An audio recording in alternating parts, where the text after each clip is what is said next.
Trent, a former associate of forensic investigator Paul O'Sullivan, wants Parliament to have her testimony before the ad hoc committee investigating police corruption declared invalid. In a letter to the committee, Trent says she was suffering from post-traumatic stress disorder and did not conduct herself in the manner that she would have wanted to when she appeared before it on the 5th of March. Last month, Trent broke down in tears during her testimony in Parliament when she was questioned about a number of claims, including her romantic relationship with former IPID head Robert McBride. But the committee believes it treated her fairly and it never coerced her into continuing her testimony when she became overwhelmed. And Cape Town Stadium is sold out tonight with thousands of fans turning up for Bafana Bafana's friendly against Panama at the venue. The friendly international is expected to be the last on home soil for the men's national team before they participate at the 2026 FIFA World Cup in June. Tolagela Mganga is there to catch the action and joins us now live. Tolagela, what's the mood like ahead of kickoff? Well, Khomoto, it's a sense of relief for Cape Townians with Bafana Bafana playing their first match in the Mother City in almost 2 years. Such was the hype and excitement for this clash that tickets were sold out Sunday as hundreds of supporters clamored for one last chance to watch the national team before they head to Mexico for their tournament opener against the co-hosts on the 11th of June. Several fans are carrying signs encouraging La Foster along with praising Rile Mukugeng as those gathered here show support for the team's big names. And along with the return to winning ways, Coach Hugo Bruce has tossed these charges to put on a show for Bafana fans as they look to maintain their 5-year unbeaten home record under the Belgian mentor. Tolagela Mganga, Eyewitness News, reporting live from Cape Town Stadium, Cape Town. A partly cloudy Wednesday in store for Gauteng tomorrow. Johannesburg will drop to an overnight low of 16 and reaches a high of 26. Pretoria 17 and 27. Vereeniging 14 and will also peak at 27. Khomozo Modise, Eyewitness News. EWN, in touch, in tune, and independent. For the latest, visit ewn.co.za or download the EWN app. Comfort ends where Marawa Sports Worldwide begins. During the weekend, I was watching the game between Mexico and Portugal. What a game. Mexico can play. If we South Africans, if we are going to the World Cup with the squad that we have that has been selected, trust me, Rob, we are coming back. We will be the first team to come back from the World Cup. I think tough decisions have to be made. Players that you've relied on before are not showing their resolve and are not showing that they are going to give you what do you expect from them, then you drop them. It's a simple thing. If it's shaking sport, we are already on it. You are looking at the youngest ever leader of the Formula One World Championship. Kimi Antonelli wins the Japanese Grand Prix and leads the championship at 19 years of age. Firstly, kudos to Kimi Antonelli. 2 Grand Prix wins in 2. I think he's having a very, very good start. I just hope that it's that he will not end up just like Oscar Piastri, where you start very, very strong and then you don't end up winning a title. So #MSW. So Bafana, I will just say I think my biggest concern is that we're not ruthless enough in terms of converting the chances that we are getting. I think if we can just improve on that, I think we should be fine. Robinho, look, I agree with the voice note that was saying the problem is our conversion. That's a South African problem. Against European countries they are going to punish us. They don't need many opportunities in order to punish us. Like the way Panama did, just got one opportunity and they score. To shoot on target, to just head on target, shoot instead of passing, pass instead of shooting. That's what we are seeing with Lel Foster in front. And it's not only him. It's a South African problem. This is where sport breaks, bends, and gets told straight. I just hope that Tuesday we play the same game. We play the game on high level. We play good football, modern football. So I hope that we can do that a second time. All right, so Coach Hugo Bruce seems to be very happy, though, with the standard that Bafana Bafana put out. What about you? I think we have a problem in our team. And from the game against Zimbabwe, we never showed up, Mr. Marao. And it shows on the AFCON that our form is not good.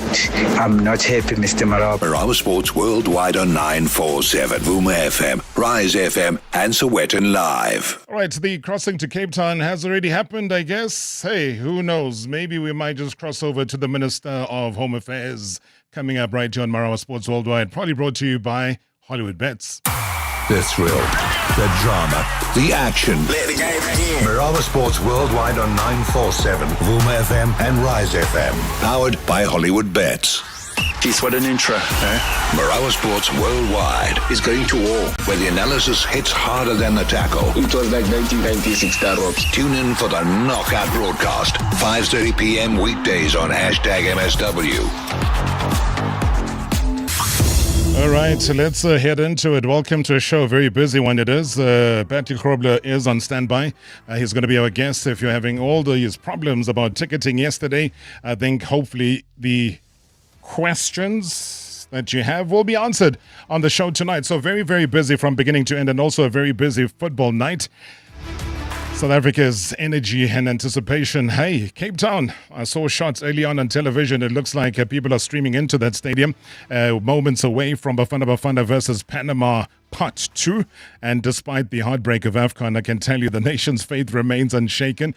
Cape Town Stadium is sold out, packed to the rafters, and also roaring with belief, pride, and expectation. But right now, though, we go live to the heartbeat of it all. Joining us from inside the cauldrons is Tolagale Mganga, our eyes and ears on the ground. She is ready to bring us the latest from the camp. Now, whether it's the mood and the stand of the final build-up before kickoff, there's plenty to unpack.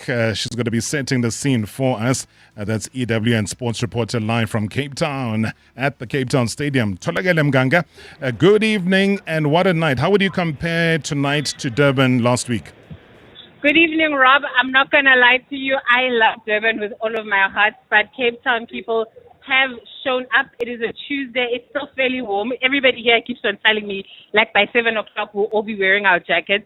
But the gates only opened at 4:30. But by the time we were here at 4, there were already lines of people waiting for gates to be open so they could take their seats. It's filling up nicely, especially at the lower level. And as you speak to Bertie up at the Soweto derby, I can only hope that Joburgers are learning from Cape Town that when we say a stadium is a sold out and there's going to be traffic issues, they need to learn to arrive early to the games because lots of people have had time to buy whatever they need to buy. They're waving flags. A lot of media are doing vox pops with the fans that are gathered because it is a happy and a joyous occasion. And like you mentioned, when Hugo Bruce said yesterday that even though the team didn't do well at AFCON, the fans both in Durban and here in Cape Town are saying to them, we still believe in you, and they're showing up in their numbers, waving their South African flags to show that support. Oh, I love that. We'll certainly pass it on. I think he's nodding his head. He's listening to us as we speak. But back to the football. Hugo Bruce has said that 70% of his World Cup squad, Tolagale, is already decided. I mean, is that confidence, or does it kind of close the door and players still trying to prove themselves? I don't think it necessarily closes the door, Rob. I think there are some positions where we always knew that if that player was fit, if that player was on form, he was always going to get selected. If you look, for example, in the goalkeeper department, we always knew that Ronwen would always be selected, looking like he's understudy currently. And I think as Hugo Bruce assesses the next 73 days leading up to that opener, he'll have to decide whether or not he ropes Sipho Chain back into the squad or he sticks with Ronaldo Lanier, sorry for that, Rob. You look at the defense, Begazeli Mbogazi, from the traveling between America and South Africa, he's a certain defender for him. There are other players like Temba Zwane. He said as long as Temba is fit, he will be on the plane to Mexico. The fact that he's debuting Relay Mufukeng in an understudy position in terms of Temba Zwane's role, now you can already realize that the coach is looking at other players. In terms of the strike force, he's backed Lyle Foster to be the man that leads the charge. So we can already say that position is taken up. And I know a lot of fans might not agree, but even Evidence Mahopa has been one of Coach Hugo's trusted soldiers. So it's most likely that he too will also have a ticket assured for the Mexico World Cup. You look at players like Otto Napalis, who especially during the Hugo Bruce reign has really flourished as a player, whether he was playing for Polokwane City or Orlando Pirates, has constantly been one who's really thrived in the national team jersey. Then there will be other players that are either currently injured or unsure of their club status that will be concerned. You look at Nkota, we were hearing rumors that he's possibly going to Benfica, but that uncertainty about where his club future lies, that will be an issue. If you're Ngezana, you're hoping that you recover from injury quickly in order to be back playing for your team and then possibly still in contention to be selected for this. But the coach did say that he has the option of picking 23 or extending his squad to 35. because it is a bigger World Cup, so it means bigger numbers are required for that team. But I think the main picture that we can get around Hugo Broos's thinking in terms of the squad is that preliminary AFCON squad. And I think the players that didn't make the cut to go to Morocco, but the coach is probably still thinking about them. They will say to themselves, if I can play well over the next 2-3 months, maybe I can be on the plane to Mexico. They might not necessarily start, but just even being in the squad, being in that international environment, will boost a lot of players' levels. All right, final shot from your side. The expectation from the starting lineup. Any major shakeups? I don't think there'll be major shakeups, much to Mamelodi Sundowns' annoyance, because we all know those comments that the coach made, where he was like, at the end of the day, I'm building my team for the World Cup, and Miguel Cardoso has to work out how he worked it out once he starts planning for the CAF Champions League semi-final. But I think more importantly, the reaction to one specific player will be the one thing that we are looking out for. That is in terms of Lyle Foster. We saw that those unfortunate scenes where some of the Durban fans were calling for him to be substituted every time he missed a goal. Ronwen Williams spoke about it in his press conference at the end of the day to say, while he's in the slump, people do still have to support him because he is a striker for this national team. So I think the fans here, many are carrying signs to say Lyle Foster is faster, Lyle's the best. So they are obviously working on cheering and supporting him. And I think the coach will also show the confidence that he has in him by putting him in that starting 11. There won't be that many changes. Maybe Mbogazi will be back in that lineup because Ime Okon did really well in his debut. But Mbogazi is a Mbogazi at the end of the day. A lot of defenders have really have to move him out of that position because he seems to be the nails on number one in terms of that central defensive partnership. But it will definitely be eyes on Lyle Foster. And hopefully South African fans can give him that boost of confidence. He can get on the score sheet as well, so that when he goes back to England, he's banging in at least 3-4 more goals before he heads to the World Cup. Well, the good old radio line from city to city, coast to coast. That's been your life, Tholakele Mganga. Enjoy it. Thank you so much for the brilliant coverage. Thank you, Rob. EWN Sports reporter live from the Cape Town Stadium there. Tholakele Mganga giving us the latest updates. We are coming. When the game needs a voice. Rob for president. That one, no, we are going with it. It speaks right here on MSW, on 947, Vuma FM, Rise FM, and Soweto Live. Oh, man, a major game tonight, I can tell you that. I mean, this kind of story stretches across decades, across continents, and into the very soul of African football because, hey, guys, this evening, history is knocking 52 years ago. The 1974 FIFA World Cup saw the Democratic Republic of Congo stepping into the global stage for the very, very first time and their only time. Now, a moment that promised so much, but left wounds that have never healed. And at the same time, I think back then, what was happening? Richard Nixon resigned in disgrace. The world discovered Rubik's Cube. And at the heart of Kinshasa, Muhammad Ali stunned George Foreman. That's how far back we've got to go. I'm not saying that's how old, Oluwashina Okeleji is, but he can relate to what I'm saying. He's a BBC Sports journalist, contributor to the World Soccer magazine, New Frame News, and also Planet Sport FA. He comes to us live from Nigeria. Oluwashina Okeleji, good evening, sir. Welcome. How big is tonight's game? Good evening, Robert. Thanks for having me. Basically, this is the biggest game in the lives of a lot of Leopards. Like you said, their ancestors went to the edition of the World Cup in 1974 as Zaire. So as they are Congo, they are knocking on the door of history. It's the biggest game in the life of some of the players that will find out tonight. And of course, for 110 million Congolese back home, despite all the trouble in the eastern part of the country, football tends to be the light, and everyone will be hoping that DR Congo will clutch their tickets to go to the World Cup. Oh, I mean, I talk about history. You look at that journey, 1974 to now. I mean, this match is about qualification. I mean, it's about healing that national scar, but also we've seen the Jamaican boys. They know how to switch it up. They've been there before as well. Well, they know what to expect. That's the Congolese. Jamaica, they may have edged past their opponent 1-0 to get to this level, but take nothing away from them. They can tap from players who have Premier League experience, European football experience. So for DR Congo to heal those wounds, to heal some of the things that have actually plagued football in DR Congo, they would need to up their game. They would need to do better than they did against Cameroon in the African playoff, do better than they did against Nigeria in the final of that playoff in November. They would need to raise their game. They need you and Wisa and the rest of the players to come to the party tonight. So, like you said, it's set for a big game. And there's nothing bigger than that. For Africa to have a 10th representative at the World Cup, DR Congo need to get past those reggae boys. Now, I think a lot of people were saying that is it going to be a game of phases? It's a strange shootout, isn't it? Sorry, I didn't get that. Sorry, Rob. No, I'm just saying that in terms of tonight, it's a once-off game. Absolutely. You need to win. There's no second chance. There's no second opportunity. I'll know what that means because as a Nigerian, Nigeria wanted to get to the World Cup through the back door. They wanted DR Congo kicked out, but DR Congo are here now. You don't get a second chance. You don't blink. You take your chance. You win that game, and you go to the World Cup. And what is at stake at the World Cup is bigger than anyone can imagine. You know, when you talk about individual players, I've been a big fan of Yoane Wissa.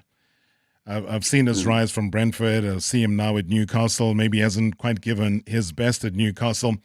But he's also scored, if I'm not mistaken, in each of his last 4 appearances for DR Congo. How great an asset is he? Is he one of how many danger men?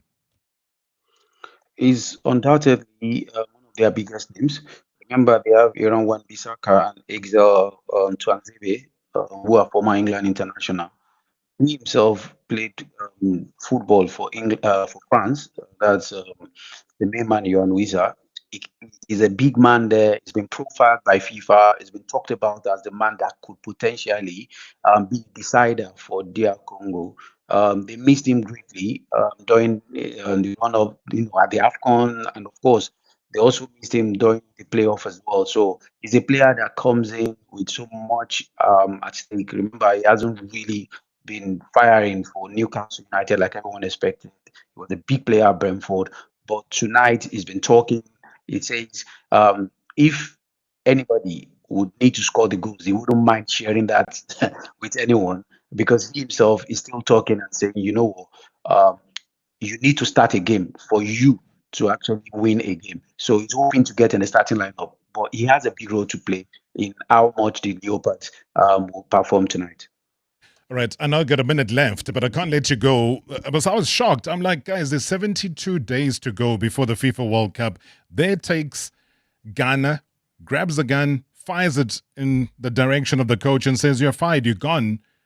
How crazy a moment is that? Is that something you expected? Is it advisable? Where does this leave Ghana now? Bad timing. Many expected the coach to have been fired for failing to qualify for the AFCON. First time Ghana failed to qualify in about 20 years or something. He's been losing matches. No one expected him to be fired. If Ghana played better against Germany last night when they lost 2-1 than they did against Austria when they collapsed 5-1, it's a bad one. We are hearing Avirena might leave Saudi Arabia, take the Ghana job. We are hearing they are talking to Walid Regragui. But whatever it is, the Ghana Football Association have shot themselves in the foot, and it will be a very, very tough one for them, for the Black Stars to shine at the World Cup in Canada, Mexico, and the United States. Yeah, I mean, do you expect much from them? Because if it's not the players and it's not about the bonuses, it's not about the FA taking a decision on the coach at such short notice. Absolutely not the best way to prepare for the World Cup. But what do you expect from Ghana? They are Nigerian cousins. They do things the same way. Oluwashida Okeleji, my friend, thank you so much. Always a pleasure chatting to you.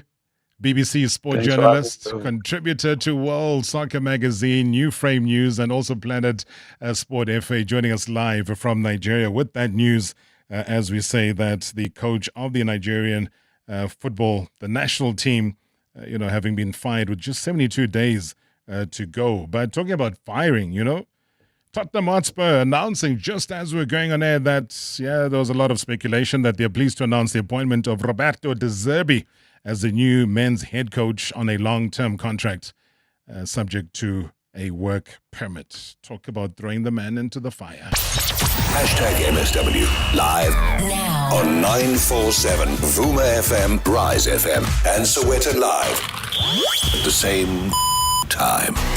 Hashtag MSW. This is the mayor of Kentucky Town. We back. Baby. Certified roof shakers, we up. Hot cross buns, they come in hot. In the hotter cross bun burger. Easter eggs, they come out the shell in the speckled egg crusher. And with the finger-licking lineup of the gravy baby burger, passion pop boba crusher, and the Doritos Chacho, it's time for the rules to sit down and let you do you. Eat the rules with Kentucky Town. KFC, it's finger-licking good. Bye. Things are about to get extra sweet at Sandton City's Chocolate Cafe's Sweet Edition. Step into our sugar-coated playground, taking over the centre court until 6 April from 9 a.m. to 6 p.m. Shop your favourite chocolate and sweet brands while little ones unleash their creativity. Whether you're capturing candy-coloured moments, stocking up on sweet treats, or having holiday fun, Chocolate Cafe's Sweet Edition is a swirl of sweetness you won't want to miss. Only at Sandton City, the city of icons. Earn real money every time you bet on Lotto Star. With our Star Rewards, you get rewarded for doing what you already enjoy. Bet on over 800 of our thrilling games with payouts of up to 75 million rand. The more you bet, the more real money you earn. Activate your Star Rewards today at Lotto Star, your world of live games. Lotto Stars licensed by the Mpumalanga Economic Regulator. No under 18. NRGP 0800 006 008. Winners know when to stop. T's and C's apply. All games are fixed odds betting events. Illegal water connections have serious consequences for the city's water supply. When pipelines are tampered with, it damages infrastructure, reduces system pressure, and can leave entire communities without water. Johannesburg Water continues to remove illegal connections and strengthen monitoring across the network to protect supply. Residents are encouraged to report illegal connections or suspicious activity to the City of Johannesburg on 0800 002 587. Protect our water infrastructure. Protect our water supply. Brought to you by Johannesburg Water, a water and sanitation utility that cares. In life's most challenging moments of loss, compassion can be your greatest comfort. You shouldn't have to face the financial burden of losing a loved one by yourself. Rest assured, Clientele's funeral plans pay out cash within 24 hours. You can cover up to 13 family members on one plan, ensuring all your loved ones are taken care of, and 3 children are covered at no additional cost. With Clientele, you're not just buying a plan, you're also buying peace of mind. When the time comes, you will need to make important calls with your 200 Rand airtime you will receive when you claim. Plans offer double accidental death cover, as well as transport, grocery and unveiling benefits. Apply today, it's easy. There are no medical examinations and no paperwork. SMS Dignity to 41446. That's 41446. Clientele Life is an authorized FSP and licensed life insurer. T's and C's online. Standard rates apply.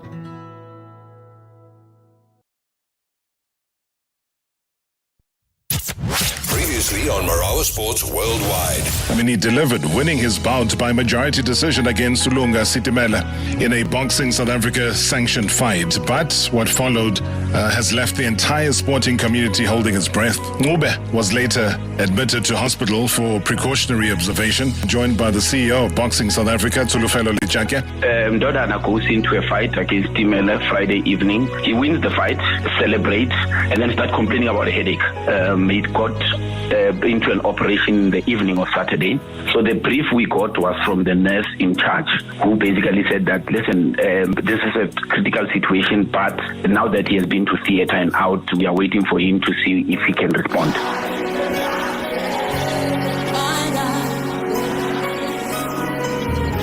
Hashtag MSW. Good evening, Robert, to you and the MSW listeners. Just a quick one for me. I'd really like to say, I'm really excited about our Bafana Bafana, but I do have some concerns. And my concerns lie mainly in 2 positions, and that's the striking position. I do feel like we need Ikram Reyners. I know, the coach likes to be very sentimental. And we saw in the AFCON as well how he experimented against Cameroon. June. Look, whatever is going on there, I'd like for him to sort out the differences that he has with some key players like Ikram Reyners. We need Ikram Reyners, especially when Lyle Foster is not firing. I think Mahopa is a trusted soldier, and the second department is the goalkeeping department. I'm sorry, but Ronwen is our number one goalkeeper, but he's Agasafan.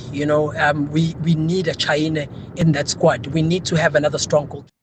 All right, thank you so much. Excited about Bafana Bafana, who kicking off at 7:30. So if you're in Cape Town as well, do keep us up to speed with your experience, your travel, you're getting into the stadium, and what your expectations are.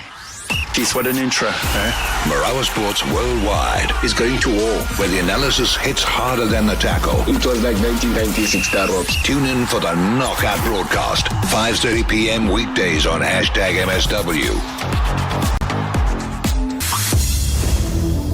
All right. We know what happened yesterday. I mean, it's a fixture that really divides families. Talk about electrifying cities and defining legacies. I mean, it's a Soweto derby. It is back. Tickets vanished in hours. 185th clash between Kaizer Chiefs and Orlando Pirates has once again proven why it remains the crown jewel of South African football. But I guess behind the sold-out signs lies a bit of a storm. System crashes, frustrated fans, a digital war over tickets. And while thousands kind of secured their seats, a silent battle raged.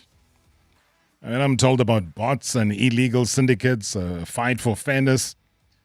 So this game rescheduled now to Sunday, April 26th. This isn't just a date change. I suppose it's a logistical chess. It's a chess move around the ever-busy Nasrec precinct. And at the heart of it all, though, the integrity of South Africa's ticketing system, and also tested like never, ever before. So how does it unfold? I mean, how close did it come to chaos? And can football finally win the war against ticket fraud? That is why I provide no answers for such. But the man at the center of it all, the Stadium Management South Africa CEO, Bertie Grobbelaar, here to unpack the drama, the disruptions, and also the decisive action that ensured that real fans came first. Bertie, good to see you. Welcome to the show. Thank you, Rob. Good evening to you and your listeners. How do you describe the past, 48 hours? Rob, not as difficult as, really not as difficult, stressful, but not as difficult as the previous derby. I really believe, and I know people might crucify me now for saying this, but I think we're making inroads, and I think it's better. Tell me why. The fact that you see that in the amount of queries we get. The system was new to a lot of fans with the first derby. Remember, it started off with the Orlando Pirates Sundowns game where it was in its baby shoes. A lot of improvements made with the derby, with its challenges. And you can see with the fans are getting used to the system and the user friendliness and the user experience. Not at all saying it's seamless, but definitely there's improvements. And the fact is, we had to do something. We could not have continued in the way we were with the ticketing. And this is not an attack on any ticketing company, ticketing platform, ticketing agent, role players in the industry. But we had to step in and get a system that's made for football and that we can mature around the football audience. All right. Before I take a follow-up question, Bertie, let me allow a question from one of our listeners to be in the forefront. Good evening, Mr. Rob. It's Ulfanan here, and good evening, Mr. Shoulders. And good evening to Mr. Bertie Grobbelaar there in studio. Why isn't it that maybe CompuTicket and Ticket Pro, why don't they come together and, produce, the selling of, the tickets? Because so many people have had issues with Open Ticket. Many have had issues with My Ticket. And if it would have to do with maybe trying to come up with the different ways of combating the selling of fake tickets, maybe it could have been a thing of maybe working with the likes of CompuTickets and them to combat maybe the cybersecurity side of things to ensure that there is little to no selling of fake tickets? Why would you want to come up with new ticketing systems, and why would you want to experiment them in a very big game, knowing very well that it shouldn't be any kind of hassle for fans to get tickets? That's what I want to find out from you, Kirsten Studio. Great show as always. Thanks. How do you respond to that? Rob, to me, the paper tickets is the problem. And I know we need to find a balance between the two, but forget about the actual fake ticket, printed ticket. Ticket paper is currency. And unfortunately, in the country we live in, there's how many outlets, again, forget about what company it is, that uses paper tickets. There's no way to control that. And we've seen that in the past. Other ways of printing tickets on the so-called till slip tickets, that's even easier to counterfeit. So in this process, we've worked with CompuTicket, and they're still our distribution partner for events where we use hard copy tickets. What one must remember as well, there's SASRI accountability, there's public liability insurance involved, and then there's personal criminal liability. And the one sitting in front of you is the spearhead of criminal liability from a venue authority perspective in terms of SASRI. Right. I'm the one that's going to be charged and go to jail if there's an incident with overcrowding and overcapacity. So if there's a breach, it's on you. It's on me. And if there's overselling of tickets, it's on you. It is the venue authority because we appoint the ticketing agent. So in that instance, just to highlight again, our public liability insurance has been walking this road with me since January 2005. And I've received a letter from them highlighting, from attorneys, highlighting the concern around fake tickets and thermal tickets and paper tickets. And that's on record now from our public liability insurance. All right. So I go back to what you said, and that's why I found it very intriguing when you said that, you know what, it's actually not been as bad as people are saying it's been bad because there's a level of success. So with all the frustration that people have voiced yesterday, saying that, you know, the system is crashing, it just keeps, you know, sending them on a merry-go-round, you saying that the fact that we woke up this morning and the sold-out signs were up says to you that the ticketing system, the very same one that has been criticized, people understand how to use it. Otherwise, there would have been no sold-out signs in a space of 24 hours. It is, indeed. But without sounding arrogant and insensitive, this is not a unique situation. This is an inherent reality where demand outshines supply.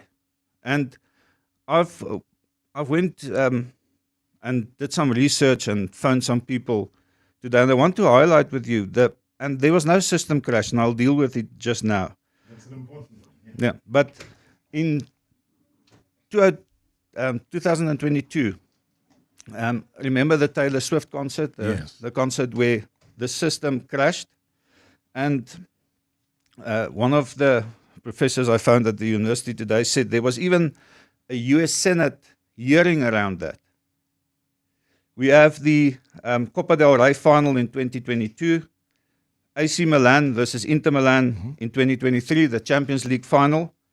And then the latest one I found was the Bundesliga, where, and interesting that the finding of this investigation by expert, and I'm going to read it to you.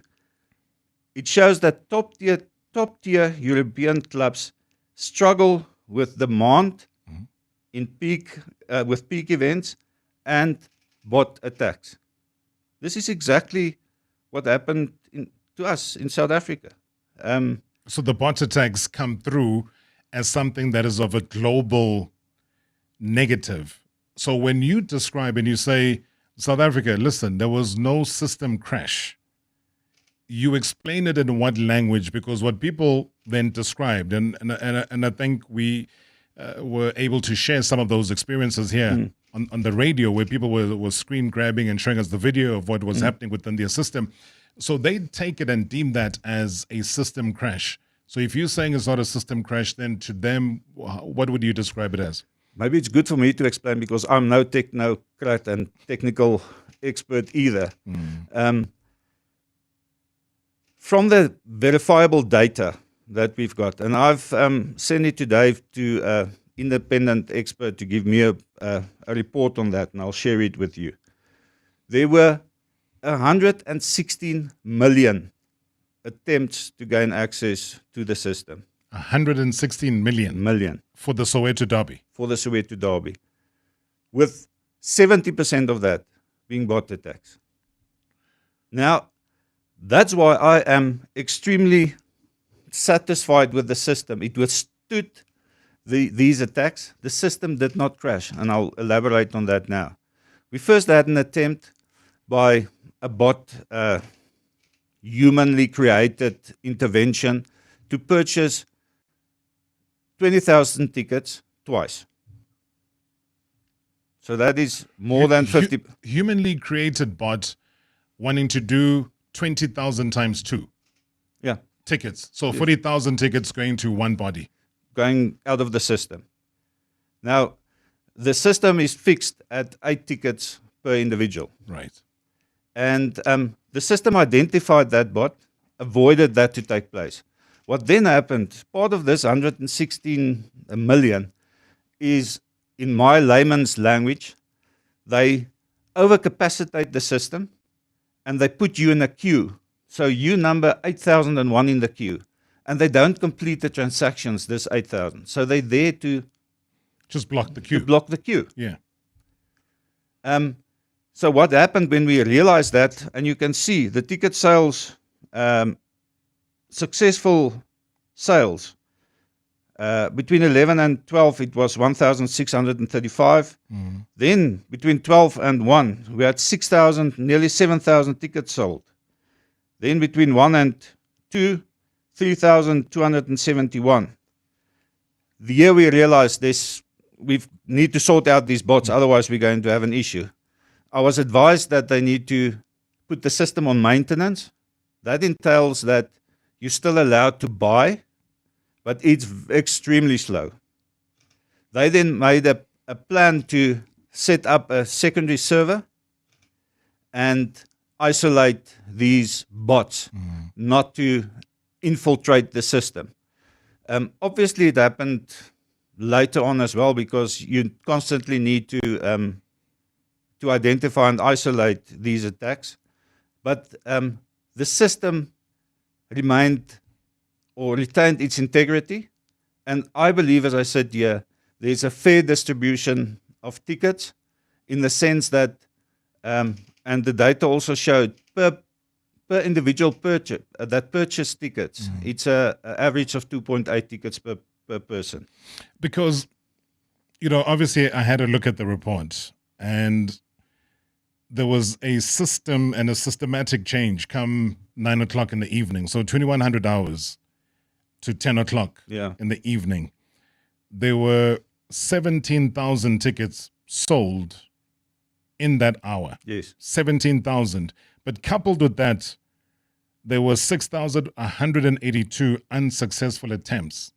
Was that still, again, due to your research, the bots that were still attempting to try and get ahead of the queue, but they were being blocked? And hence, obviously, it's peak hour. People are back home. They've got more time. They're in front of their laptops and they're trying to get the tickets so that you are able in that 1 hour to sell 17,000 tickets. This is a specific question I asked from the expert today to answer to me as well, because I also picked up on that.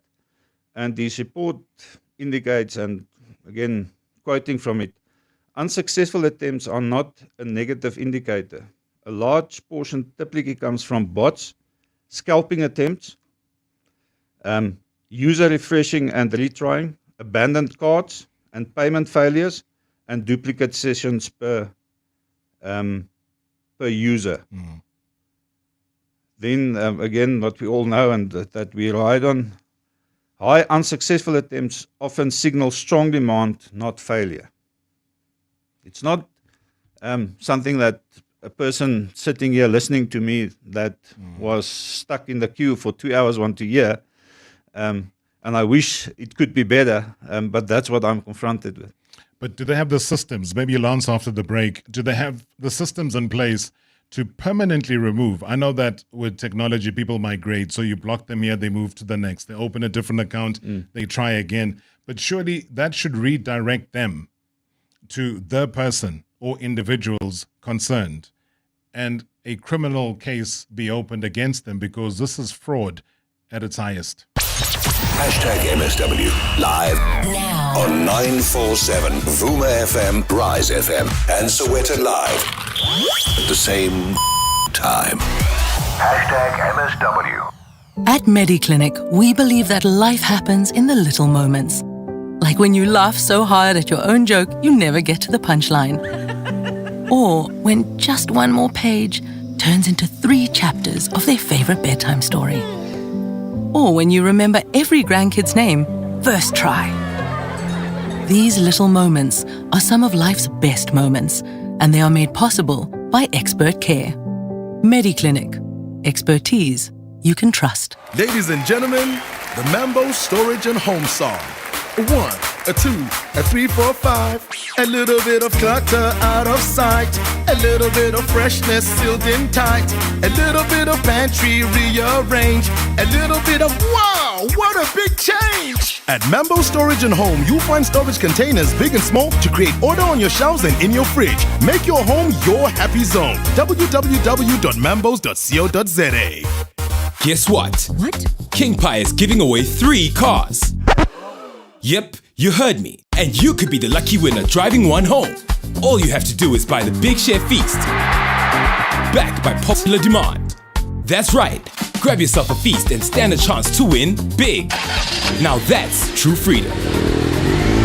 Get yours at your nearest King Pie for only 199 Rand. T's and C's apply. King Pie, a taste of comfort. Hey, Chuck, you know most football games have half-time, full-time, and extra time. Yeah. Well, guess what? The Fish and Chip Company has Laduma time. Oh, what's that? That's the time straight after the game when you are really hungry and you go to the Fish and Chip Company for their Laduma #1 meal. A small Russian, chips, and a 300ml body for only 39 Rand 90. Plus, you stand a chance to win one of 5 50-inch Samsung Smart TVs. Laduma, let's go. The Fish and Chip Company. Fresh, hot, and a lot. There's always one oak. The one oak who's got it all. Proper chair, proper braai, backup light, extra wood, cooler that actually keeps ice iced. Now's your chance to be that oak. Join us this Easter for Chamberlain's superb Easter saving from 19 March to 6 April. Grab the 10-coat camping chair for just 449 Rand and gear up properly for a lekker long weekend. Plus, enjoy 10% off paint mixing on Chamber Value and Finest 1903 paints. Chamberlain, famous for hardware since 1903. Agent, your target, the limited edition Renault Kwid, 10 years in the making. Only 300 units exist. Your mission, should you choose to accept it, is to locate one and secure it before they all disappear. You will have to move quickly. What's the access point? Simply book a test drive. Wait, what? Some missions just require action. Get one of the 300 limited edition Renault Kwid models or choose from our Renault Kwid range from as little as 99 Rand per day. T's and C's apply.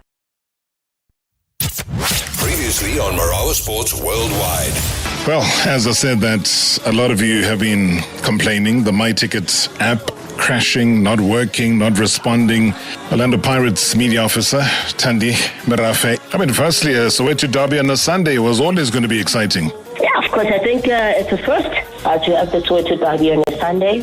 It quickly came to our attention that there were 2 major events happening within the same precinct. The Nasrec precinct, which would have been the Soweto derby, as well as the Ultra, and were both pretty much happening more or less at the same time. And just understanding the magnitude of the fixture, ultimately, at the end of the day, for us, the most important thing is the safety and security of our patrons that are coming through. It was a no-brainer to say and move the Soweto derby to the Sunday. Following day will be a public holiday.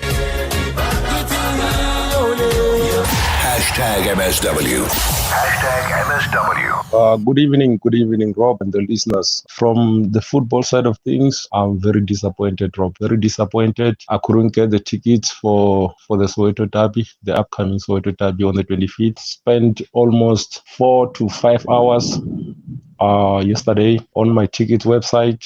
We couldn't get the tickets. So I'm very disappointed. I don't know who is in charge of this my ticket website.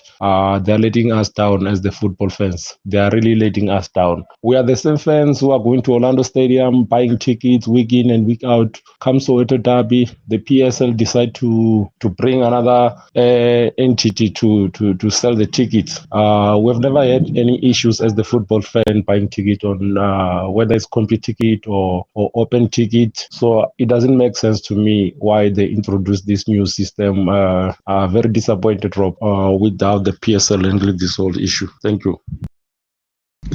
White Shangan, yeah, Mr. Marawa. Hey, Mr. Marawa, always a great show. Thank you very much. I'd just like to touch on the derby. I attended the previous derby where we got a 3-0 bashing. Yeah, ticket sales were sold out.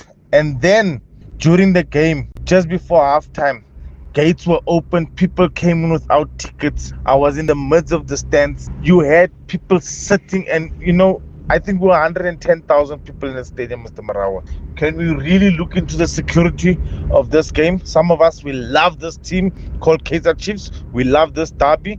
But the security, I was so scared and I was worried. And it rained and I was worried about the stampede. I was behind the Pirates post, for the first half. And it was terrible. The security measures need to be checked up. White Shangan, Kosi Nation, derby, I'll be there. Love you, Mr. Marawa. Danko. Hey, White Shangan, thank you so much indeed. Bertie, Grobbelaar, Stadium Management CEO, is here in studio with us to try break down and understand us even on, the YouTube channel. We've got a couple of people contributing here. Laments says that, so essentially, a denial of service attack. Tools do exist in network security space to deal with these issues. Was there a gap in network security? I don't know if these were the kind of questions you would have asked them, because, obviously a lot of people that are watching on the YouTube channel or listening on the radio, they have experience in this field. And they're saying that, listen, if these issues are there, was there a gap in the network security? What do you know about that, Bertie? Again, I can only go on the reports I received. It's not a mature system to start off with. As we said, it's a new system. If there was a total failure, I think we would not have been able. I think the system would have crashed then. The bots would have. I think the fact that it was identified and isolated shows a success in that. If there's better ways to do it, definitely will be investigated and dealt with. There's definitely cybersecurity involved in the platform, but we'll investigate whether there's better ways to do it. All right, moving the game to Sunday. I know that it's about the Nasrec logistics, but for you, as stadium management, having to host a Soweto Derby on a Sunday, everyone talks about the historical nature of the fact that it's a first. What dangers, if any, exist? What should you, more than anybody else, be on the lookout for to ensure that it is a safe transition, that the exit points are quicker and smoother, given the fact that the following day is a Monday? Public holiday, luckily. For some. People do work on public holidays. That's why I was careful. I said it is a Monday. Rob, I think the major challenges on hosting it on a Sunday is not going to have a big impact on the operational execution and the logistical execution. My concern remains, and I've also touched base with you on this. History has shown us now, and we can prove that with numbers, that since the derby in 2005, the first one in February, we've got around between 25 and 30,000 people in the precinct without tickets. Now, the impact of that is not only on what your previous listener said, a challenge on security with people trying to gain access. It starts off with the traffic. You now don't have 90,000 people, vehicles associated with 90,000 people. You now have got vehicles associated with 130,000 people. So that is, to me personally, that is the biggest single challenge.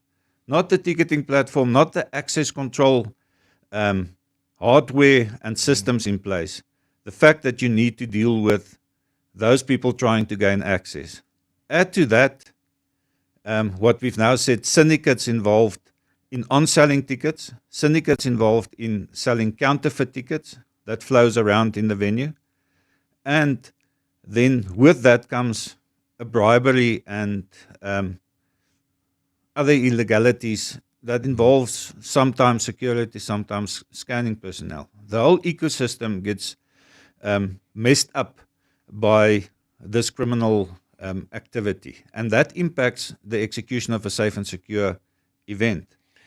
You've heard, and I think some of us are first-hand experiences of such things, and we've voiced our frustration that can there be a more coordinated effort within traffic? Because at times you're almost going around in circles. You go on a road that you normally go to and it's blocked off, and then you get told to go a different route, and you get to the front and it's blocked off, and cars are mounting pavements, and it's just like a whole rigmarole, and it happens. You know, it happens most of the time.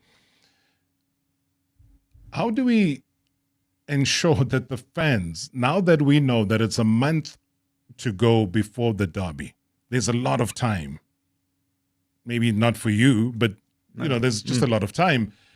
What do we do differently, Bertie? Because you now can say no ticket in hand or no ticket in phone, no entry into a certain area, etc., etc.